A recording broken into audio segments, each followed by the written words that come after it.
Hola, soy Carlos Eduard Osorio Aguiar y este es mi podcast Píldoras del Saber. Bienvenidos a este nuevo episodio. En esta ocasión hablaremos sobre la entrada en vigencia de la Ley 2232 de 2022, ley que regula y prohíbe los plásticos de un solo uso y que el pasado domingo 7 de julio de 2024 entró en vigencia conforme al artículo 6 de la misma en relación con determinados productos plásticos. Seguramente te preguntes, ¿qué son los plásticos de un solo uso o cuáles cumplen esta característica? Antes de adentrarnos a describirlos y de comprender esta nueva norma, debemos entender el origen de lo que podríamos denominar una batalla contra el plástico que va a contrarreloj y la cual involucra a todos los países y afecta a todos los seres humanos. La palabra plástico proviene del griego plásticos, con K, que significa moldear o transformar. Nombre totalmente adecuado, pues los componentes del plástico al ser sometidos a un procedimiento como puede ser la exposición al calor, son capaces de moldearse adquiriendo distintas formas.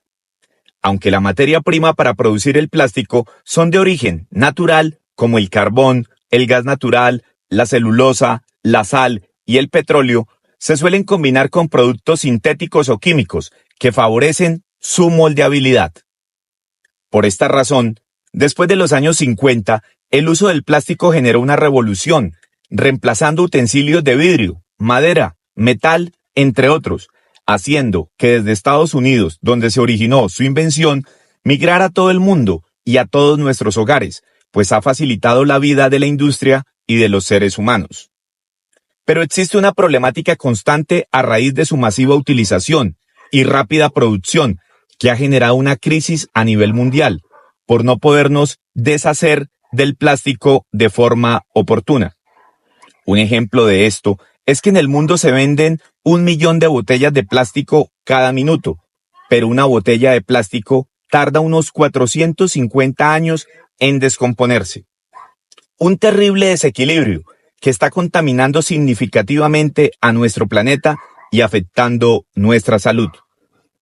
Una problemática que ha pasado a ser no solo responsabilidad de los gobiernos y empresas del mundo, sino también de cada persona que habita este planeta Tierra.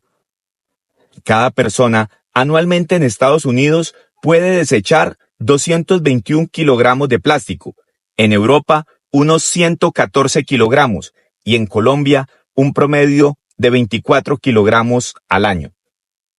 Como lo indica la ONU, esta contaminación asfixia a la fauna marina, deteriora el suelo, envenena las aguas subterráneas y puede causar graves consecuencias para la salud humana.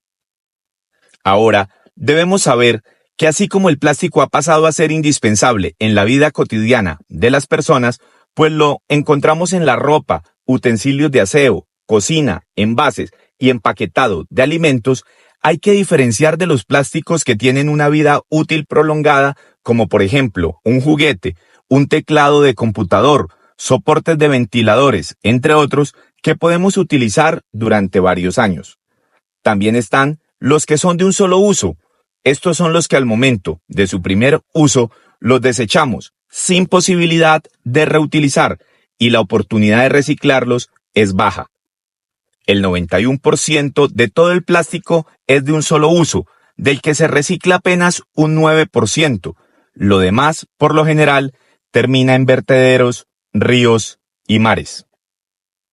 Es por esto que dentro de los Objetivos de Desarrollo Sostenible para 2030 se encuentra la reducción del plástico, en los que como meta está eliminar por completo los plásticos de un solo uso, lograr que el total de envases de plástico puedan ser 100% reciclables y reducir el impacto de los microplásticos, reconociendo que estas acciones pueden disminuir el 80% de la contaminación por plásticos, pero también suponen la creación neta de 700,000 puestos de trabajo para 2040, según los ODS.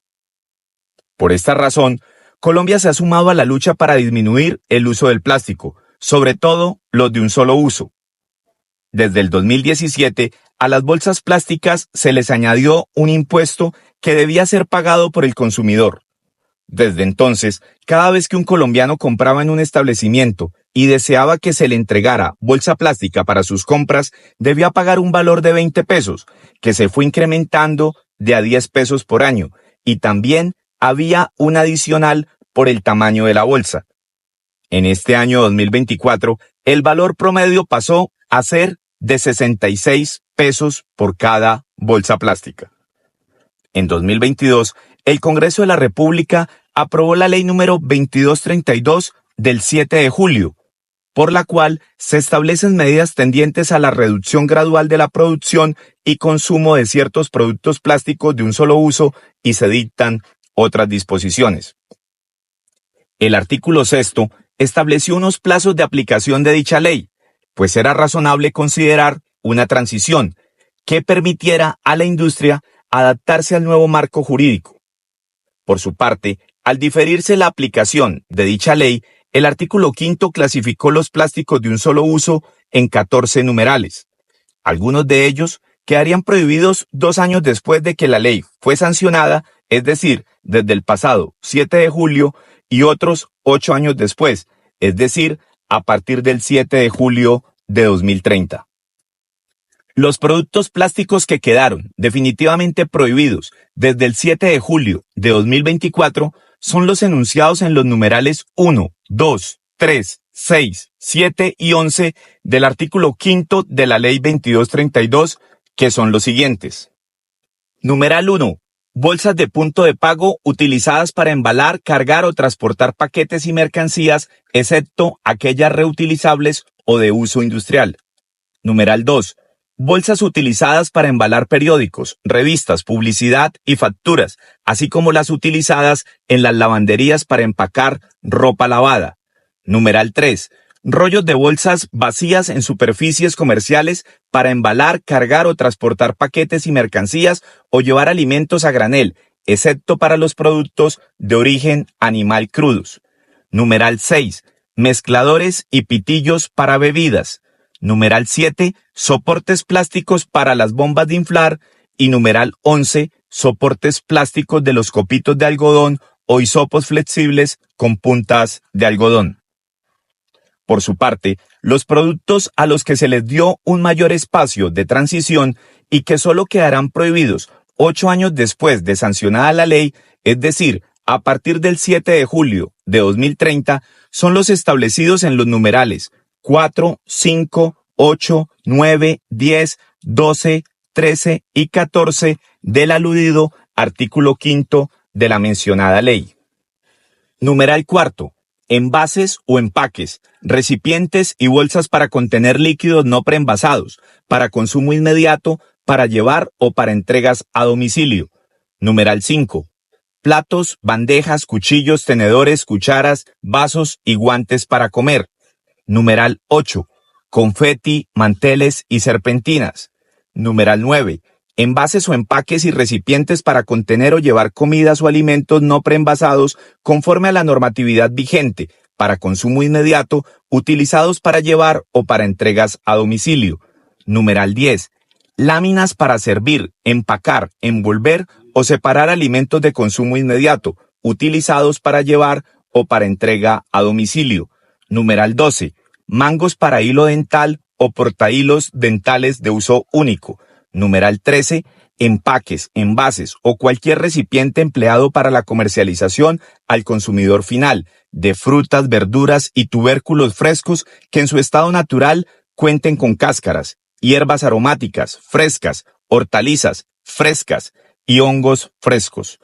Podrán emplearse tales empaques, envases o recipientes para garantizar la inocuidad de los alimentos, prevenir la pérdida o el desperdicio de alimentos y o proteger la integridad de los mismos frente a daños, siempre y cuando los materiales empleados sean en su totalidad reciclables y o reciclados, conforme lo permita la normatividad sanitaria y cuenten con metas de reincorporación en un modelo de economía circular.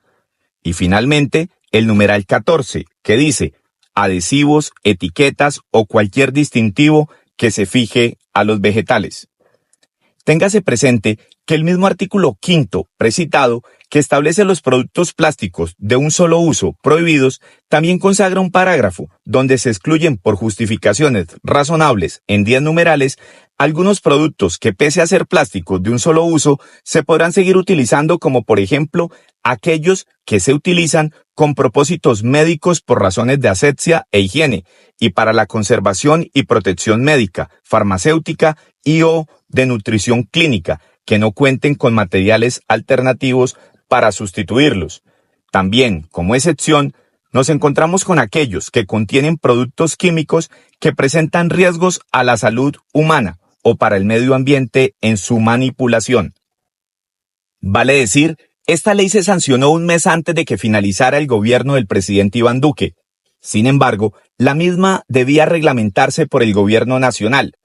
Desafortunadamente, como la mayoría de acciones del actual gobierno, hubo muchas cosas que no se tuvieron en cuenta, como lo afirmó Cristian Halabi, presidente de la Cámara Ambiental del Plástico. Si bien es cierto que la Ley 2232 de 2022 se hizo en consenso con el gremio del plástico, también es cierto que no se les aprobó alternativas sostenibles aplicables a los productos que prohíbe la ley. Halabi afirma que gracias a la tecnología de punta que hoy existe, es posible lograr la pronta descomposición del plástico. También dice que aunque en la norma quedó el incentivo de generar alternativas sostenibles, el problema es que a muchas empresas, faltando una semana para que entrara en vigencia la ley, aún no se les había notificado la reglamentación de esta medida. En pocas palabras, el gobierno hizo que estas empresas perdieran 2 años de apuesta a lograr reinventarse y los dejó en el limbo. Ahora, deben acatar la reglamentación de alternativas sostenibles cuando ya rige la prohibición, es decir, que en el tiempo que les tome construir nuevas formas de generación de plástico, sus empresas podrán sufrir grandes consecuencias económicas y seguramente medianas y pequeñas empresas cerrarán sin tener la posibilidad de adaptarse. Por esto, el gremio le solicita al Ministerio de Ambiente y Desarrollo Sostenible que les permita, con la ayuda de la ciencia, hacer una transición organizada, ahora que tenemos las reglas del juego medianamente claras. Pero las afectaciones económicas no serían solo para las empresas, sino también para el consumidor. Daniel Mitchell, presidente ejecutivo de Acoplásticos, afirmó que, comillas, si el producto que se utiliza para el empaque sube 2 o 3 veces, el impacto del precio final del producto puede subir en un 1 o 2%, cierro comillas. Olga San Martín, directora de la Fundación Planeta Consentido, también habló del desacierto del gobierno al no hacer una pedagogía oportuna antes de que entrara en vigencia la ley. Esto fue lo que dijo a unos días de implementarse la prohibición. Abro comillas. Me parece que las campañas de educación pedagógica frente a este tema han sido inexistentes por parte del gobierno. Ya estamos a nada y hasta ahora están empezando a medio aparecer en redes para que la gente sepa cómo hacerlo y qué hacer. Cierro comillas. En conclusión, este gobierno ha afectado por todas las orillas a los empresarios. Por lo tanto, ha afectado la economía del país, colocando en riesgo miles de empleos. Podemos decirle no al plástico, pero sin afectar a nuestros empresarios, que durante años han contribuido a construir país. Ahora, ¿qué pasa con quienes desde ya incumplen esta ley? Las multas serán desde 100 hasta 50,000 salarios mínimos legales mensuales vigentes, además de que se decomisarán los elementos plásticos prohibidos en la ley, el cierre temporal del establecimiento, que no excederá de 1 mes, o la clausura definitiva de la empresa productora o comercializadora. Por supuesto, la invitación es a disminuir considerablemente el uso de plásticos, sobre todo los de un solo uso, y también a aprovechar la oportunidad de innovar en productos amigables con el medio ambiente, que puedan reemplazar el uso del plástico. Gracias. Muchas gracias nuevamente por escucharme. Los espero el próximo lunes, Dios mediante, y como de costumbre, en su podcast Píldoras del Saber. Hasta pronto.